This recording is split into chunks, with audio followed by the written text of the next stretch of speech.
Hey everyone, Arashi here, back on with another upload. In today's video, I'm going to be talking about Star Wars or Acolyte Episode 4, which was a bit of a disappointment in my eyes, but there are some cool parts out of it, and there's just one absolutely horrible part out of it that I just can't ignore. Now, the very first thing that I just can't ignore out of this entire episode, which was really annoying me the entire time, is the fact that Yoda is absolutely nowhere to be found during these moments. I mean, what the heck is going on right now? Yoda, if there was any kind of Jedi Masters disappearing and dying, then Yoda would be all over it. Yoda would not sit idly by and be completely gone this entire time. I mean, I know we're only 4 episodes in, but goodness gracious, they haven't even mentioned Yoda yet. And at this point, he should be almost Grand Master or working his way up to the point where he's so high ranking that he is considered almost a Grand Master. Yoda wouldn't stand idly by, especially because of how strong and attuned he is in the Force. He'd be able to feel through the Force that something is wrong and something that is really going to start bothering him. And another thing that I think is weird about this episode is the return of Ki-Adi-Mundi, or should I say the pre-emphasis return of Ki-Adi-Mundi, which is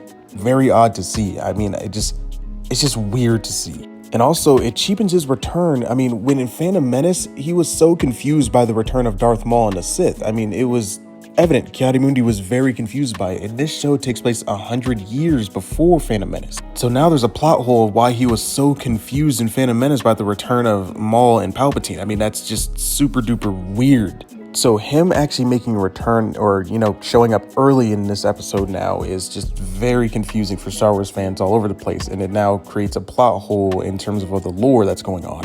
And Ki-Adi-Mundi is pretty powerful in the Force himself. I mean, why isn't he taking preemptive action? Why isn't he jumping in and trying to stop what's going on with Yoda? I mean, that would make the most sense. Which now makes me think that a Yoda and Ki-Adi-Mundi show would actually be very cool to see. I mean, I honestly think that would be way better than what we have going on right now. Now, one point that I actually did kind of like was actually the arrival of the Sith. I mean, a lot of people are starting to hate this one, but I personally kind of like it. And the only reason why I like it is because the Sith just seems so much more powerful than the Jedi that are actually here on screen. And it was actually really cool to actually just see the Jedi, or these Jedi at least, because I really don't like them. They're really getting their butts kicked, and I really liked how they just got force pushed out of the way completely. But what I also don't like here is I know that Acolyte is going to somehow ruin this character by making him probably like some past witch or something that's actually just hidden and just hiding himself and somehow learned the dark side of the Force and is somehow able to wield it so powerfully and so strong that he's able to blow back like 7 Jedi at once.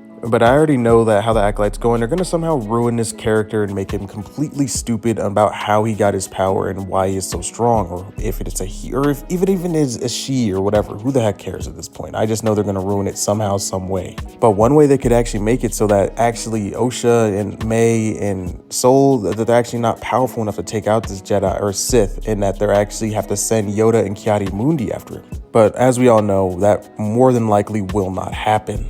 I know a lot of people online right now are knocking his design, saying that he is Smilo Ren and all that stuff, and I have to agree, he does look like he's just a smiling Sith, and it is a bit weird, but I actually kind of like the design a bit. And I think it's just mainly because I like the anime Berserk, and his armor really reminds me of Guts' actual like Berserker armor a little bit, and it's really cool. But similarly to Kylo Ren, I just feel as though this Sith is going to be completely misused and miswritten. I mean, the whole show is miswritten so far, and we're already 4 episodes deep. And also, if there's a Sith that is strong enough in the Force, in the dark side of the Force, that he can mask his presence and completely stalk the Jedi the entire time while on this planet, while also tracking the entire time, and can fly seemingly, that part was kind of weird, but it can fly seemingly, then it just feels like something that only Yoda can fight. It just feels like something that only Ki-Adi-Mundi can contend with, maybe even Sol. I don't know about this current Grandmaster they have right now, but she seems very weak. But if there's a Sith powerful enough to do all that and completely mask his presence where the Jedi can't even feel him, then I feel like that's the only Yoda can best that at this point in this time. And it's not that Yoda is weak, it's actually that Yoda is very powerful, and Yoda should just embarrass this guy. Gosh, another thing I hate about this episode is the Jedi themselves. I mean, these Jedi are so freaking weak. It's insane to me. Maybe it's the writing, maybe it's the choreography, maybe it's something along those lines, but I don't know what it is, but these Jedi just seem so incredibly freaking weak, man. I mean, goodness gracious. I mean, it can't just be me. I mean, I'm like, write in the comment section below, do you guys agree with me? These Jedi just seem so freaking weak. It's unbearable to watch. And once again, something that's been bothering me this entire time is that these Jedi are suffering from freaking attachment. I mean, isn't that one of the big Jedi tenets that even thousands of years before was set. I mean, Yoda absolutely grilled Anakin Skywalker when he first showed up to the Jedi Temple because he had attachments to his mother.